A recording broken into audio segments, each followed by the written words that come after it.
Bonjour Abel. Bonjour David. Alors on va parler chargeur de batterie. Tu es un grand spécialiste des chargeurs de batterie. Ton métier veut ça. Et j'étais tout content de retrouver le premier chargeur de batterie. C'est marqué dessus, un chargeur de batterie moto. Il y a longtemps. Celui-là, il doit avoir bien 30 ans, je pense. Oui. Les chargeurs ont un peu évolué depuis. Oui. Ça a totalement évolué. Ici, on a affaire à un chargeur linéaire. Donc ce n'est pas un chargeur dit intelligent, c'est un chargeur qui va travailler sur une courbe qui est une ligne droite en fait. Il va impulser du début jusqu'à la fin une tension jusqu'à ce qu'on déconnecte en fait. Certains étaient un petit peu plus intelligents et se débranchaient au bout de X temps. Mais ce sont des chargeurs qui ne sont plus du tout adaptés à la réalité d'aujourd'hui. Ils ne peuvent pas maintenir en charge, par exemple. Donc on ne va pas faire du maintien de charge en impulsion, comme on peut faire aujourd'hui sur les chargeurs, les autres chargeurs qui sont sur la table. On ne va pas pouvoir désulfater une batterie. Si elle a du sulfate, ce sera impossible de désulfater avec ça. Et on ne va surtout pas tenir compte vraiment de l'état de la batterie, qui est important aussi. Une batterie à 50% sera chargée de la même façon qu'une batterie qui est déchargée à 20% ou qui est à 80%. Donc on va vraiment travailler sur du linéaire. Bon, on trouve quasiment plus ça sur le marché aujourd'hui. On en trouve, il y en a toujours, il y en a dans le grenier. Il y a beaucoup de gens qui sont très fiers de dire « j'ai retrouvé le chargeur de mon grand-père, je vais le mettre ». Le problème qu'il y a, c'est que c'est assez dommageable pour les batteries. Le linéaire, en plus, n'est pas du tout adapté aux technologies de batterie actuelles. Donc, on a des éléments en plomb qui ne sont plus le même plomb qu'avant. On est sur des éléments en plomb plus fins et qui risquent plus d'endommager les éléments en plomb qu'un chargeur dit intelligent. Et les chargeurs intelligents, du coup, ce sont un peu ce que l'on voit autour, et y compris ça qui est à l'extrême opposé du vieux chargeur, ce qu'on appelle un booster. Ça permet juste de démarrer la moto vite fait. C'est ce qu'il faut utiliser. On n'a pas besoin de chargeur en fait quand on utilise ça.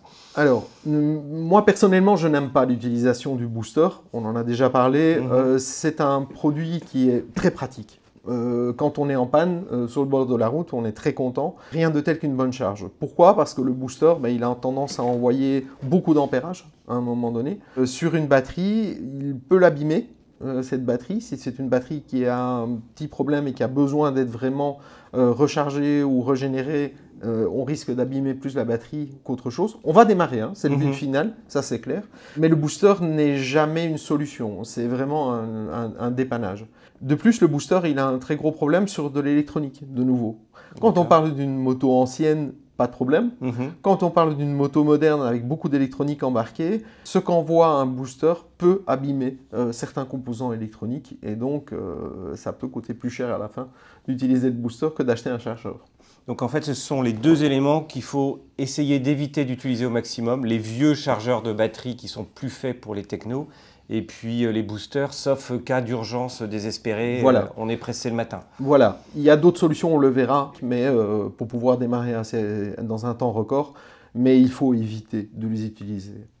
Évidemment, si on utilise un booster une fois sur une batterie, on risque pas grand-chose. Maintenant, à répétition, là, ça risque d'être problématique. Après, on passe aux chargeurs de batterie intelligents. Alors, il y a les tout petits, il y a les très gros, il y a le moyen en termes de CETEC. C'est la taille qui va permettre de juger de la qualité d'un chargeur de batterie? Je vais oser. Cette phrase-là, la taille importe peu.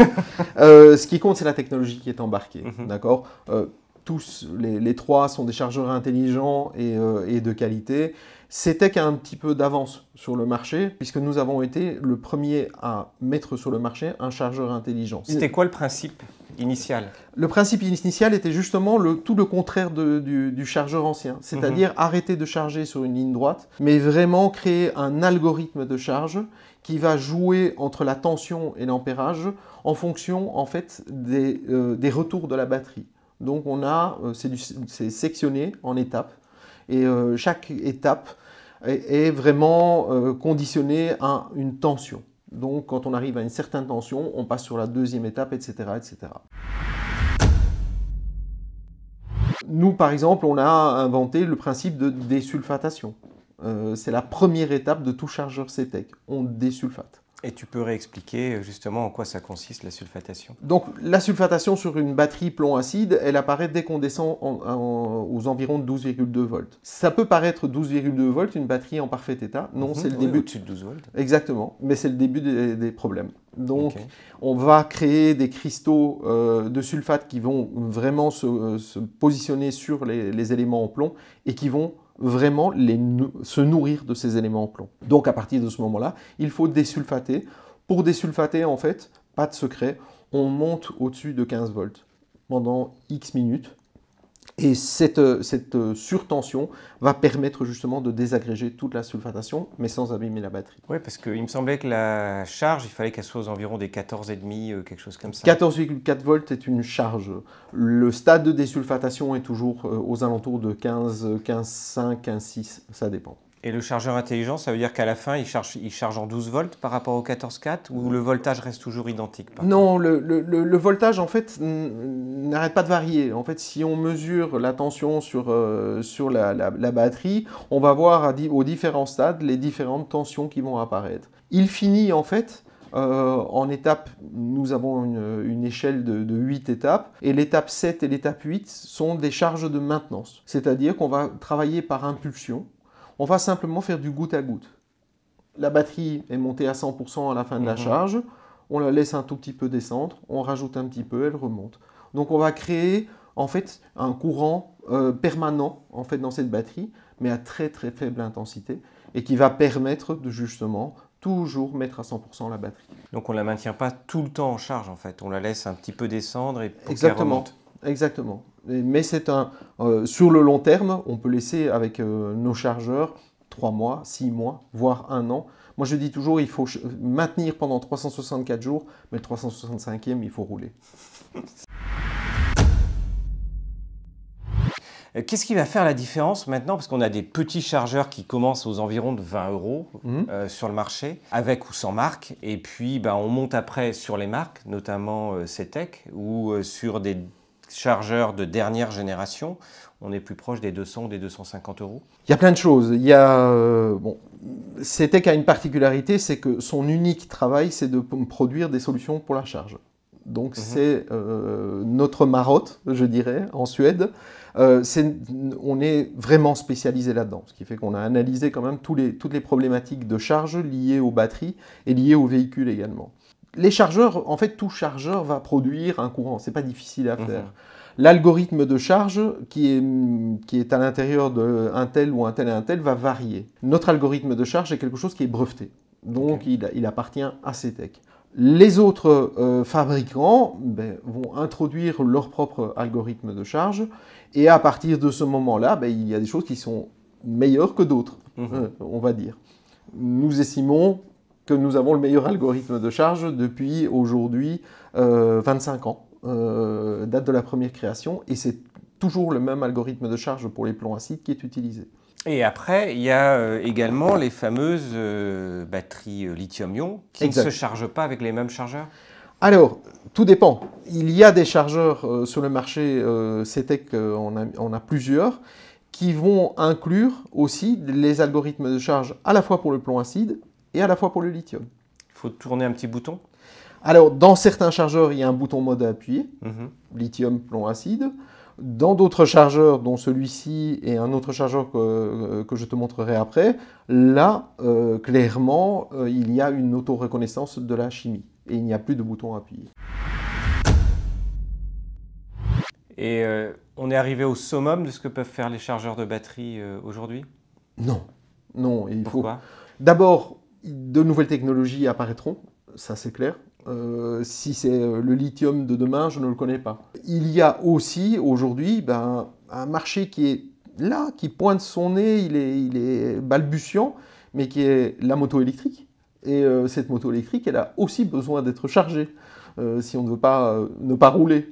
Donc à partir de ce moment-là, il y a aussi une technologie pour la charge des motos et de la batterie lithium qui est dans les motos. Les technos des batteries de scooters et de motos électriques sont identiques aux batteries que l'on trouve ici, à quelque chose près? En gros, oui. La seule chose, c'est que le dimensionnement, le côté électronique est beaucoup plus important et est vraiment intimement lié à ce que la moto embarque. Donc, c'est quelque chose de beaucoup plus fort, je dirais, qu'une petite batterie de ce type-là. Oui, parce que la batterie de l'Energica qui est à côté de nous, elle fait 21,5 kWh. Ouais. Ça n'a rien à voir avec... Ah non, non, là on est très loin. Hein. Donc ici, il ne faut pas oublier que l'usage principal de cette batterie est de démarrer le véhicule. Là, c'est de le faire rouler. Oui, parce que là on est à 36 Wh. Donc oui. Là on va pas rouler longtemps avec ça. On va démarrer, oui. Mais là, on a besoin de rouler. Donc c'est vraiment le carburant de la moto et la batterie. C'est un petit peu différent. Quelle est la révolution, la particularité de celui-ci? Ou on parlera de celui-là après. Ouais. On a réfléchi à quoi? On a réfléchi à la problématique en fait des automobilistes, des motards. Et on s'est rendu compte que quoi? 47% des habitants de la communauté européenne n'ont pas d'accès soit à un garage, soit à une prise dans leur garage. C'est le cas des appartements, des parkings communautaires, etc. Ici, on a décidé de se passer de la prise. Simplement. Il n'y a pas de prise. Oui, en général, il y a quand même une prise au bout des... Ouais. Et ici, pour se brancher. On a plus de prise. La prise est là, bien entendu. On peut l'utiliser comme un chargeur traditionnel. Mais le gros avantage du CS Free, c'est de pouvoir fonctionner sans électricité. Donc sans devoir absolument le brancher à une prise électrique. Il embarque en fait un pack lithium à l'intérieur, tout simplement. Et donc une batterie. Une batterie. Et on va pouvoir charger et maintenir en charge sa batterie. Gros avantage aussi, quand la batterie est vide, parce qu'on l'a utilisée, celle-ci, non pas celle de la moto, quand la batterie est vide, en fait, on le recharge en 1 heure sur une prise domestique. Et du coup, si on laisse sa moto en charge, justement pour une charge de maintien, on peut le laisser combien de temps? Ça va dépendre de nouveau de l'électronique embarquée. Si on a une vieille moto, on va pouvoir quand même tenir pas mal de semaines. Si on a une moto moderne qui a tendance à consommer sa batterie, on va la tenir un petit peu moins longtemps. Je ne peux pas vous dire vraiment le nombre d'heures, le nombre de semaines, etc. Le gros avantage qu'il y a, c'est qu'on la recharge en 1 heure. Donc c'est assez facile à pouvoir la recharger et à la remettre en fonction à ce moment-là. C'est ça qui va permettre de justement s'affranchir, si possible, d'un booster en fait? Oui, il embarque en fait une nouvelle technologie qu'on appelle le booster adaptatif. C'est-à-dire que sans le moindre besoin d'avoir une prise de courant à proximité, on va pouvoir démarrer une moto qui est à plat. Tout simplement. Okay. Dans la rue, ça peut arriver, on a laissé aller la batterie, on va brancher le CTEC CS Free sur la batterie et en moins de 15 minutes, on va redémarrer. Ça ne veut pas dire qu'on a chargé la batterie. Ça veut dire au moins on est sorti du pétrin et on peut démarrer la moto. Après ça, soit on roule, soit on prend sa batterie et on la charge. Donc ça, c'est un point très important. Dernière petite indication, donc si je branche en fait mon chargeur directement sur la batterie, si je me branche, en fait, automatiquement, le chargeur va commencer à me donner des indications. Il va me donner une indication du temps restant de charge. Si tu te rends compte, tu as un anneau, et l'anneau, en fait, il indique des heures particulières. Donc, 8 heures, 4 heures, 2 heures, 1 heure, avant que la batterie soit complètement chargée. Donc, on a déjà une indication de temps qui nous permet de dire, ah bah, c'est bien, à 14 heures, je pourrais remettre ma batterie et partir avec ma moto. Chargée, ok. Exactement. Donc, tous nos chargeurs aujourd'hui embarquent ce compte à rebours lisible immédiatement sur le chargeur. Et est-ce qu'il était plutôt conseillé de façon générale, oui, bien sûr, d'aller jusqu'au bout, mais couper la charge à moitié quand il est sur une zone 3 ou une zone 4, c'était grave, c'était pas grave? C'est pas grave, toute charge est bonne, d'accord, quelle qu'elle soit. Si on l'interrompt, il n'y a pas de problème. Maintenant, il est toujours mieux de faire une charge complète, pendant une nuit par exemple. En une nuit, on va vraiment restaurer toute la capacité réelle de la batterie, et donc on va avoir une batterie pour plusieurs mois qui sera vraiment en pleine santé. Qu'est-ce qui va permettre de savoir, quand on voit un chargeur comme celui-ci, qu'il est aussi fait pour les batteries lithium-ion? Ah ben, il faut nous croire. Là-dessus, il est programmé pour automatiquement faire et à la fois du plomb acide et à la fois du lithium.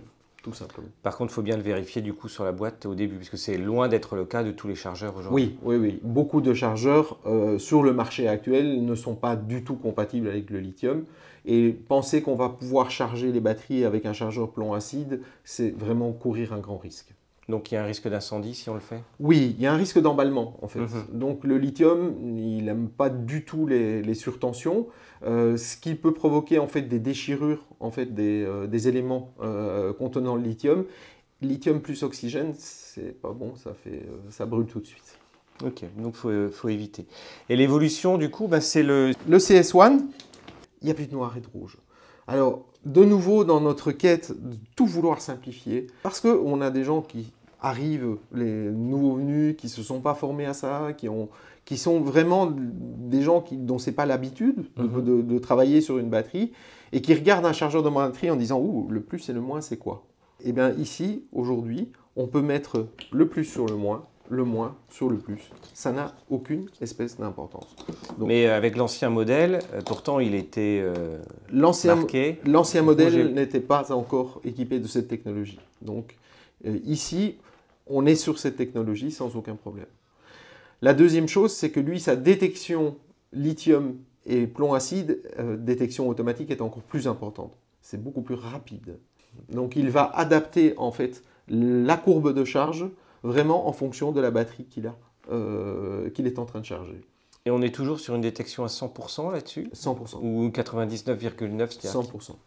On a inventé une troisième chose aussi, c'est la détection des cellules endommagées. Donc de lui-même, en fait, si une des cellules est endommagée, il va automatiquement bloquer la charge. Et le signaler. Et le signaler, il va se mettre en rouge, on ne pourra pas charger cette batterie, pour éviter un risque justement ou d'implosion ou de problème sur la batterie. Et là, on parle de batterie lithium-ion. Par contre, pour le plomb, il va assurer tout ce qui est désulfatation, etc. Oui, absolument. Il fait de la désulfatation. Dès qu'il est en contact avec une batterie plomb acide, il va faire un algorithme de charge prévu pour le plomb acide. S'il est en contact avec une batterie lithium, de lui-même, automatiquement, il va ajuster sa courbe de charge et va travailler en mode lithium. Là, on est vraiment sur des chargeurs de batterie moto. Est-ce que ça peut charger de l'auto ou il faut partir sur un chargeur qui est prévu pour faire auto et moto? Alors, je vais te dire que celui-ci est un chargeur qui est mixte. C'est-à-dire que le chargeur, il travaille entre 2 et 8 ampères et permet de charger tant les petites batteries que des batteries de voiture jusqu'à à peu près 150 ampères-heure, voire 160 ampères-heure. S'il commence à représenter un bon ampérage. Quand on sait que la moyenne sur un véhicule, c'est aujourd'hui 75 ampères-heure, on charge facilement même la batterie du camping-car. D'accord. Et dernier point, maintenant, c'est une question de mode, mais on peut se mettre en Bluetooth sur son application mobile et voir où on en est? Oui, on peut se mettre en Bluetooth, à condition que tu me passes mon téléphone. On a une application. Alors, certains vont dire à quoi ça sert? Ça sert à beaucoup de choses. Ça sert déjà à débloquer en fait des modes sur le chargeur supplémentaire. C'est-à-dire, on va travailler par exemple sur une fonction wake up, réveil. Pourquoi? Une batterie de ce type-ci, quand elle a été déchargée d'une façon prolongée, en fait va se mettre en veille. La seule façon de réveiller cette batterie et de pouvoir la charger, c'est d'avoir un chargeur équipé d'un protocole, d'un process, qui permet de réveiller cette batterie et donc d'accepter la charge. Le chargeur en lui-même, il est très simple en utilisation. On va le connecter sans code, sans quoi que ce soit. En fait, il se détecte les uns les autres et automatiquement, il va détecter le chargeur et se mettre en route. Okay. Donc en fait, l'application va permettre d'immédiatement identifier le chargeur à travers l'application. Si tu regardes, je vais pouvoir simplement le connecter. C'est fait. Je peux le jumeler sans devoir faire une recherche Bluetooth, sans devoir commencer à faire quoi que ce soit comme manœuvre. C'est très très rapide. Donc là, c'est bon, je peux l'enregistrer et j'ai mon programme. J'ai quoi? J'ai mon fameux display qui me donne le temps restant de charge, tu te rappelles avec le CS Free. Donc j'ai mon fameux display qui m'indique déjà le temps restant de charge. Si je rentre dans les options, comme je te le disais, Grâce à l'application, tu as plusieurs modes qui apparaissent. L'apto, qui est clairement la charge adaptative, donc c'est le niveau de tension adaptatif, c'est lui qui gère tout. Mais tu as un mode supply et tu as un mode recount qui te permet de régénérer. Un mode supply, c'est alimenter quelque chose en 12 volts, une lampe par exemple. On peut l'alimenter à travers le chargeur et à travers l'application. D'accord. Un mode recount pour régénérer la batterie. Une fois par an, une batterie plomb-acide, elle a tendance à se stratifier. L'eau, l'acide font des couches. On va reconditionner le tout, remélanger tout ça et redonner de la capacité. Mais est-ce que le chargeur de batterie ne faisait pas ça déjà de façon automatique Il dans le son cycle? Il ne le faisait pas. Le reconditionnement est toujours une option manuelle. D'accord. Donc ici, on va simplement le déclencher, effectivement, manuellement de nouveau. Et donc on en vient à l'entretien de sa batterie. Il faut faire quoi du coup avec un chargeur? C'est en permanence, enfin en permanence, dès qu'on rentre chez soi le soir tous les jours, on peut le débrancher de temps en temps, c'est une fois par mois. Est-ce que ce type de chargeur-là change justement l'entretien entre guillemets de sa batterie? Ça ne change pas. La clé du succès pour garder une batterie longtemps, c'est de la charger, de la maintenir le plus proche possible des 100% dès que l'on peut. D'accord. Si on a de nouveau un garage sans électricité, ben, fatalement c'est compliqué. Soit on prend un CS-Free, et là on branche, et pendant toute la durée où il est branché, la batterie, elle est chargée et maintenue en charge. Soit on a un garage avec électricité, ce qui facilite. On peut utiliser un chargeur CTEC, quel qu'il soit. On va maintenir en charge de nouveau, on va pouvoir charger, et on va garder cette batterie maintenue le plus proche possible des 100%. Si on est dehors, on n'a pas l'occasion de charger fréquemment, je conseille au minimum une charge, si on a une plomb acide, une fois par mois, une fois tous les 3 mois, comme minimum. Et ça va nous permettre de faire un cycle complet pendant une nuit et de garder cette batterie le plus longtemps possible. Et pour les batteries lithium du coup? Entre 3 et 6 mois. 3 mois est idéal, 6 mois est parfaitement valable. Et après, une fois par an, il y a certains chargeurs ont un mode reconditionnement et là, il faut manuellement lui dire de reconditionner la batterie, quelle qu'elle soit. C'est exact. Ça, c'est une particularité de CTEC. Nous embarquons toujours ce mode reconditionnement qui va régénérer la batterie. En fait, qui va faire quoi? Il va déstratifier l'électrolyte de la batterie. De l'eau, de l'acide, c'est un mélange homogène au début. Au fur et à mesure des années, c'est de l'eau et de l'acide. Les éléments les plus lourds restent en bas. On n'a plus cette capacité. Et c'est le fameux exemple de la batterie qu'on mesure et qui a tous les volts, mais qui n'a plus l'intensité. Elle n'a plus l'ampérage suffisant que pour pouvoir démarrer. Un simple reconditionnement va permettre de remélanger cet électrolyte et donc de créer vraiment toutes les capacités, redonner toutes les capacités à la batterie. Et là, on parle des batteries plomb pour le lithium. Plomb acide liquide. Plomb acide liquide uniquement. Oui. Pour le lithium, il n'y a pas de reconditionnement, bien entendu. De toute façon, le BMS va nous arrêter tout de suite. Il ne va pas accepter ça. Le lithium a une petite différence, c'est qu'il a une tendance, si on n'a pas chargé la batterie ou si la batterie est déchargée, il va protéger en fait les éléments en se mettant en veille. Ce que l'on fera, c'est s'équiper d'un chargeur comme celui-ci ou un bon chargeur lithium. Il va automatiquement incorporer une phase de réveil. C'est ce que nous avons sur le CS1, c'est ce que nous avons sur le CS-Free et va permettre d'accepter la charge à nouveau au niveau de la batterie. Un dernier conseil pour sa batterie, on a couvert le sujet. C'est de se rendre compte que rouler ne suffit pas aujourd'hui, malheureusement. Parce que beaucoup de gens me disent « Oui, mais attends, moi je roule 10 km par jour. » Non, beaucoup de motos ont une surconsommation qui va au-delà de ce que produit l'alternateur. Donc, on est obligé de charger. Et il ne faut pas négliger ça.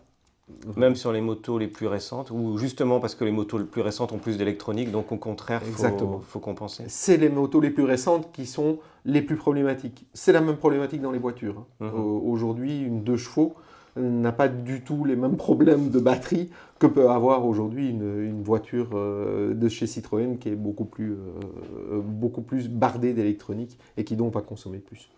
Alors, dernière question, un petit peu technique. On branche soit directement là-dessus, soit après avec des bornes. Il y a des borniers aussi en fonction des modèles qui permettent de se brancher directement sous la selle. Ça veut dire que la batterie reste branchée au circuit électrique. C'est pas dangereux de brancher un chargeur électrique, un chargeur, alors de batterie, alors que justement, il reste dans tout le circuit. Non, les bons chargeurs, je dirais, n'ont pas du tout cette problématique. Le CTEC, en fait, prévoit ce qu'on appelle des connecteurs rapides. Donc, en fait, plutôt que d'aller chercher une connectique pince, on a des œillets qui se placent directement sur la batterie et qui restent en permanence avec un simple adaptateur rapide et qui vont permettre de connecter le chargeur d'une façon très facile. Deuxième chose, on a une particularité, c'est qu'on peut laisser le chargeur branché et en marche au moment où on démarre la moto. C'est même une assistance. D'accord. Oui, ça, j'aurais peut-être évité, par contre. Ah non, aucun problème. Il faut faire attention, il faut vérifier, par contre, en fonction des marques. Toutes les marques ne font pas ce genre de choses-là. Il y a des marques où ça peut être dangereux de laisser le chargeur. Peut-être. Je ne vais pas voir ce que font mes collègues, mais en tout cas, nous, c'est quelque chose qui est vraiment 100% safe. D'accord, donc il n'y a pas besoin non plus de mettre le coupe-circuit quand on met le chargeur ni quoi que ce soit, ça ne changera rien du tout. Rien du tout. Dernier petit conseil aussi, attention aujourd'hui quand vous débranchez les batteries sur certaines motos, parce qu'on peut effacer du codage, on peut effacer de l'électronique, et on serait peut-être obligé de repartir à la concession parce qu'on a effacé tout ce que contient aujourd'hui les calculateurs, qui peuvent disparaître parce que la moto n'est plus alimentée. De la même façon que si on laisse sa batterie aller à plat, on peut perdre toute une série de codages dans les calculateurs. Donc quand on branche justement ce fameux connecteur rapide où normalement on est obligé de dévisser, il faut faire attention à ce que les connecteurs de la moto soient toujours connectés, risque autrement. C'est en fonction de l'âge de la moto. Exactement. Alors si on utilise le CS1, on va passer en mode supply. L'avantage du mode supply, ça va être quoi? Ça va être qu'on va alimenter la moto pendant qu'on fait ou le changement de batterie ou une connectique. Donc la moto reste tout le temps alimentée par le chargeur. Quand on a fini l'opération, on remet la batterie, on remet tout en place, on n'a plus besoin du mode supply, on charge et c'est terminé. On a parlé beaucoup de chargeurs de batterie, on n'a pas parlé des motos qui ont ce qu'on appelle un CAN bus. Un multiplexage, oui. Alors déjà, si tu peux résumer ce que c'est que ce fameux multiplexage et quelle complexité il va jouer. Donc le multiplexage, en fait, c'est la transmission en fait, de toutes les commandes à travers du numérique. En fait, c'est des 1 et des 0, exactement comme en informatique. Gros avantage de ce système, c'est qu'on va diminuer le faisceau de câbles existant. On va tout travailler à travers de calculateurs, des véritables microprocesseurs qui sont répartis au niveau de la moto et dont chacun a une fonction. Donc on a des microprocesseurs qui vont travailler que sur l'éclairage, d'autres qui vont travailler sur la gestion de boîte, d'autres vont travailler sur les sorties d'échappement, sur la gestion du moteur, sur la commande d'accélérateur, sur de l'antipatinage éventuel, etc., etc. Donc en soi, c'est un concept qui est absolument génial parce qu'il a permis de diminuer du poids et d'augmenter les caractéristiques techniques des motos. Donc on a permis de vraiment faire des motos qui sont très complètes au niveau optionnel ou de série, avec toute une série de choses qu'on ne pouvait pas faire avant avec simplement du câble. Et ça veut dire que ce CAN bus va également gérer l'accès à la batterie et à sa capacité de recharge. Oui, l'important c'est que le calculateur en fait, qui gère tout ce qui est charge batterie, c'est le proprio. C'est le proprio. Donc lui, il veut qu'on montre un pass avant de charger la batterie. Et il va clairement demander au chargeur s'il est bien compatible CAN bus, mais s'il est bien compatible du CAN bus de la moto. Parce que tous les CAN bus n'ont pas le même protocole. Donc tous les constructeurs moto qui peuvent avoir un CAN bus n'ont pas le même dialogue et la même langue. Exactement. Et ça leur permet aussi de vendre du chargeur. C'est de bonne guerre. Dans le sens que, en étant propriétaire, chaque fois qu'il y a une mise à jour, il change le code. Et donc le chargeur en lui-même devient inopérant si on n'a pas le bon code. Donc à partir de ce moment-là, les constructeurs, les fabricants de motos, gardent une certaine propriété sur le domaine de la charge et sur la porte ouverte au chargeur ou pas. Donc c'est un point également important quand on veut acheter un chargeur de batterie, vérifier qu'il est compatible avec le CAN bus de sa moto, si sa moto a un CAN bus, Et encore une fois, ça va dépendre des constructeurs motos. Exactement. Et en règle générale, les motos qui viennent avec du CAN bus, on a intérêt à prendre le chargeur du constructeur. À cause de la mise à jour régulière, qui ne sera pas obligatoirement assurée aussi souvent ou aussi régulièrement par un fabricant de chargeurs de batterie. Exactement. Il y a moyen de détourner ça. C'est-à-dire que si on arrive à atteindre la batterie, elle est de plus en plus cachée, de plus en plus difficile à atteindre, on peut directement raccorder en fait un chargeur de batterie sur la batterie et travailler avec un CETEC, avec une autre marque, sans aucun problème. Mais on va avoir tendance à ne pas démonter une moto neuve, par exemple, et on va avoir tendance à ne pas y toucher. Et il y a un risque de fin de la garantie constructeur quand on fait ça ou pas? Non, parce qu'on n'est pas en train de modifier quoi que ce soit. On est en train de vraiment faire une petite astuce pour acheter un chargeur un peu moins cher, par exemple, ou un chargeur un peu plus complet que peut l'être le chargeur constructeur. Ok. Bon, bah Abel, merci pour Avec toutes ces informations. Avec grand plaisir. À bientôt. À bientôt.